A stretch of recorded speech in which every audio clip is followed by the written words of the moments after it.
Hello, I'm Laura Marshall. And I'm Melinda Rose, and this is Light Matters for February 15th, 2012.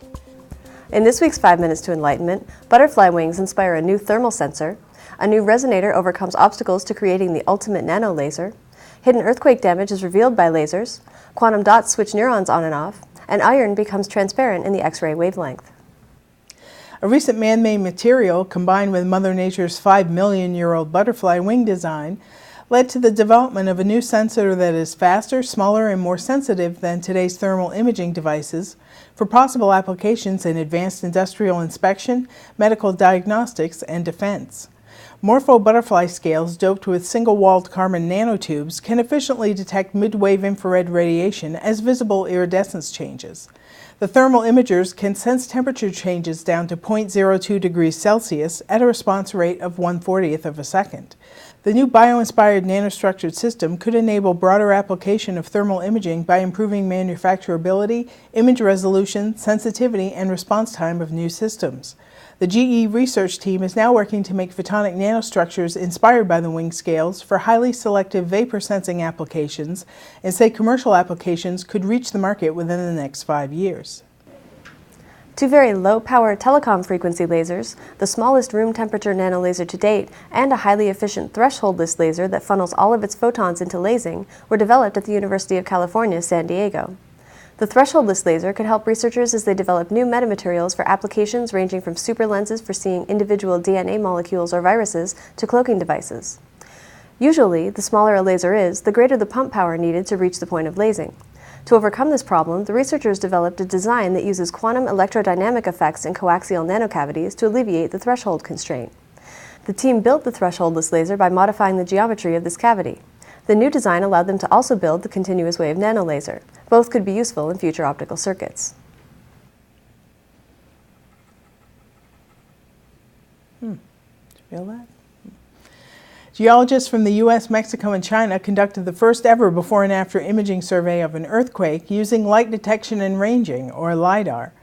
The work shows, with precision down to just a few inches, how earthquakes change the landscape and also provides insight into how these faults behave.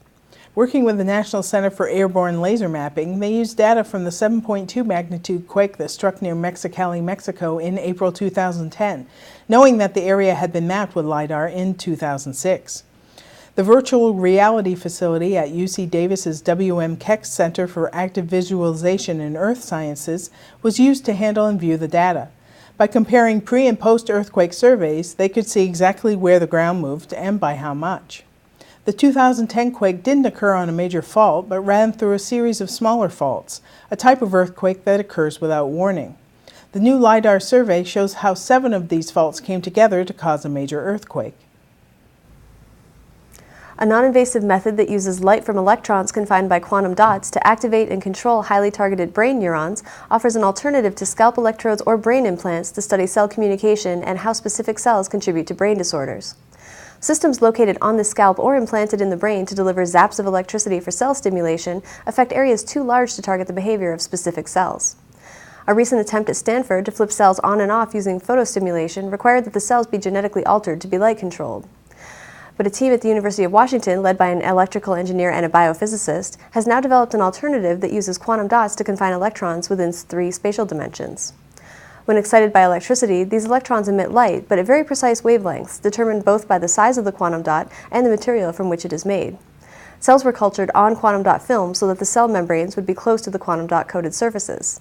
The electrical behavior of individual cells was then measured as the cells were exposed to light flashes of various wavelengths. The light excited electrons within the quantum dots, generating electrical fields that triggered spiking in the cells. So far, the technique has been applied ex vivo. To gain insight into disease processes and be clinically useful, it would need to be performed in living tissue. But first, the surface of the quantum dots needs to be modified to target specific cells, and the dots need to be made non-toxic. A team at the German electron synchrotron known as DESI made iron transparent to X-rays, an advance that could have important implications in lasing and quantum information processing. At the high-brilliance synchrotron radiation source Petra 3, the team proved for the first time that electromagnetically induced transparency, or EIT, exists for X-ray light when the X-rays are directed towards atomic iron nuclei. They say there is still a long way to go until the first quantum light computer becomes reality, but with this effect, they were able to perform a completely new class of high-sensitivity quantum optical experiments. The work also revealed that light trapped in the optical cavity is drastically slowed from its normal speed of nearly 300,000 kilometers per second to just a few meters per second. The scientists hope to clarify how slow the light really becomes under these circumstances and whether it's possible to use the effect scientifically. Well, that's it for this edition of Light Matters, and we'd like to hear from you. Tell us what you like or don't like about our program. Send your comments and suggestions to lightmatters@photonics.com. You'll find links to share and subscribe to Light Matters by clicking the Share with Friends button on our video player. And thanks for watching, and remember, it's only 5 minutes to enlightenment. Our purpose is to develop a system for clinical use, and we would like to use large image early stage cancer and to for well-being of human healthcare of patients.